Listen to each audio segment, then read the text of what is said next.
आपके लिए change of voice लेकर आई हूँ। ये इंग्लिश का चैप्टर है, ये बिल्कुल वैसा ही है जैसा कि हम हिंदी में वाच्य परिवर्तन सीखते हैं। वाच्य परिवर्तन को ही हम इंग्लिश में चेंज ऑफ वॉइस बोलते हैं।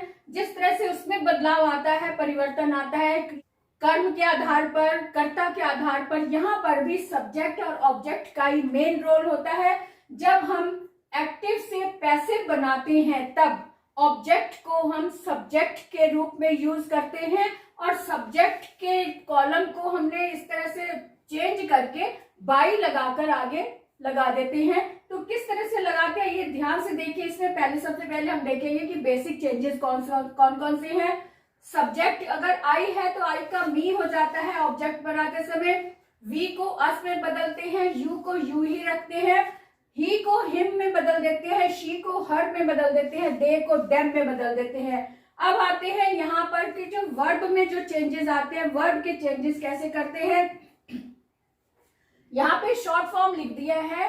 पी आर का मतलब प्रेजेंट इंडेफिनिट टेंस और पी ए का मतलब पास्ट इंडेफिनिट टेंस। अब ध्यान दें कि प्रेजेंट इंडेफिनिट टेंस में वर्ब की फर्स्ट फॉर्म आती है और जब हम इसको पैसिव में चेंज करते हैं तब इसमें हेल्पिंग वर्ब भी लगता है, यानी इज आर एम, क्योंकि प्रेजेंट टेंस है।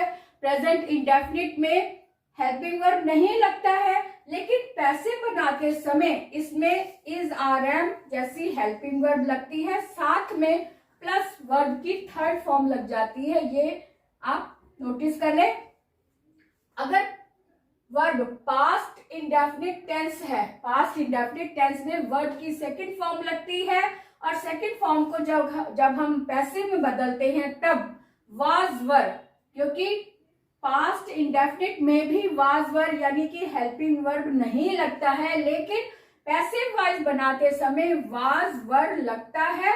वाज या वर्ब प्लस वर्ब की थर्ड फॉर्म लग जाती है, क्योंकि यहाँ पर तो वर्ब की सेकंड फॉर्म लगती है, लेकिन पैसिव वॉइस बनाते समय वाज वर्ब के साथ में वर्ब की थर्ड फॉर्म लग जाती है।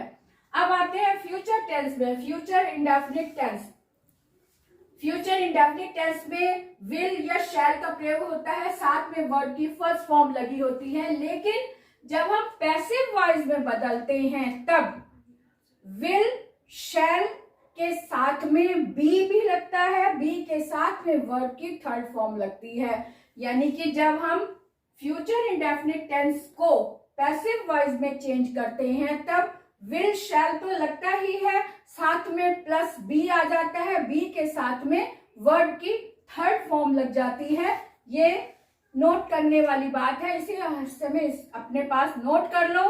और अगर प्रेजेंट कंटिन्यूअस टेंस है, सी फॉर कंटिन्यूअस हो गया, अगर प्रेजेंट कंटिन्यूअस टेंस है तो इसमें जाहिर है कि वर्ब की फर्स्ट फॉर्म साथ में आईएनजी लगा होता है और साथ में हेल्पिंग वर्ब भी लगा होता है कंटिन्यूअस में, क्योंकि इसको हिंदी में रहा है, रही है, रहे हैं ऐसे होता है।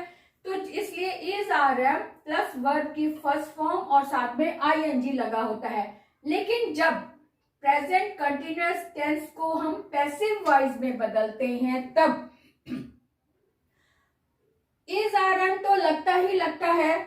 प्रेजेंट कंटिन्यूअस टेंस में इज आर एम तो लगता ही है, प्लस बीइंग आ जाएगा, क्योंकि आईएनजी है, आईएनजी को यूज करना है हमने, इसके लिए हमें बी में आईएनजी लगाना होता है। Is are am plus being plus verb की थर्ड फॉर्म हो जाती है। तो यानी कि इससे पता चल जाता है, इज आर एम से पता चल रहा है कि ये प्रेजेंट टेंस है और इंग से बीइंग से लग रहा है कि ये कंटिन्यूअस है। कंटिन्यूअस को जब हमने चेंज किया तो वर्ब की थर्ड फॉर्म बता रही है कि ये टेंस इसका थोड़ा सा चेंज हो गया, कि क्योंकि हम जब किसी से डायरेक्ट बात करते हैं तब उसकी वर्ब सिंपल वे में आती है। सिंपल वे का मतलब है कि सब्जेक्ट पर आधारित होती है। जब हम डायरेक्ट बात करते हैं तब उसकी क्रिया सब्जेक्ट पर आधारित होती है, लेकिन जब हम उसे पैसिव में बदलते हैं तब उसकी क्रिया जो है वो ऑब्जेक्ट पर आधारित होती है, इसलिए इसकी वर्ब में चेंज आ जाता है। जैसे कि मैंने एक पत्र लिखा, लिखा यानी पास्ट टेंस हो गई, यानी कि पास्ट पास्ट इंडेफिनिट टेंस है ये, है ना। अब इसको जब हम बदलेंगे तो लेटर जो है वो ऑब्जेक्ट है, तो अ लेटर वाज, अब यहां पे ये आ गया ना, अ लेटर वाज, साथ में वर्ब की third form written, a letter was written by me, यानी कि एक लेटर मेरे द्वारा लिखा गया, इस तरह से आ जाती है क्योंकि उसकी टेंस में बदलाव आ जाता है। अब मेरे द्वारा लिखा गया आ रहा है, इसका मतलब थर्ड फॉर्म लग रही है, तो यहाँ पे इन चीजों का ध्यान रखेंगे तो बहुत ही जल्दी से समझ में आ जाती हैं।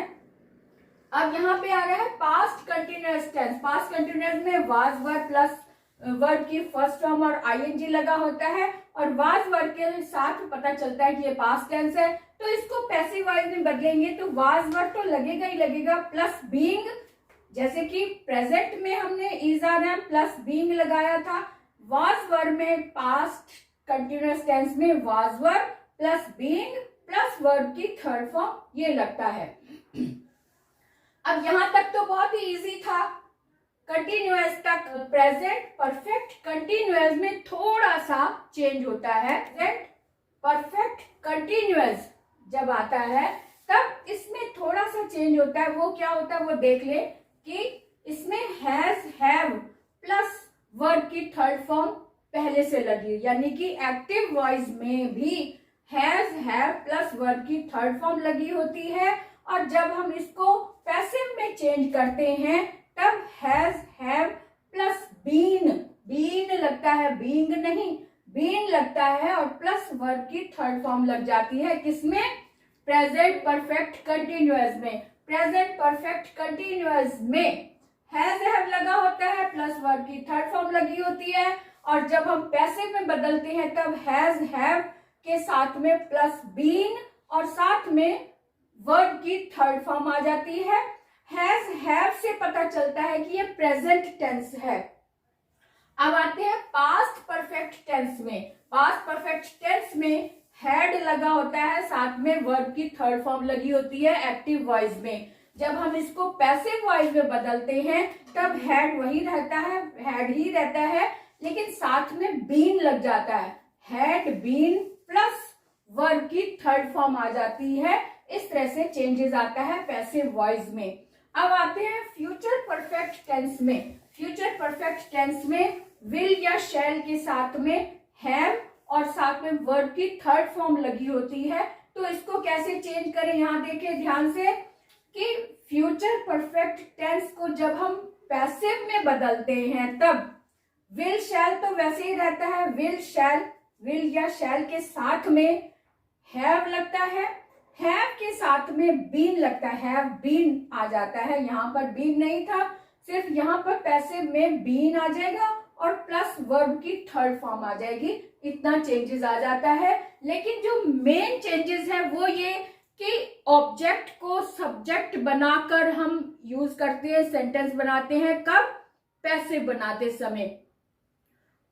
एक्टिव वॉइस में जो सब्जेक्ट होता है उसको ऑब्जेक्ट बना दिया जाता है, और जो ऑब्जेक्ट होता है उसको सब्जेक्ट बनाकर सेंटेंस बनाते हैं।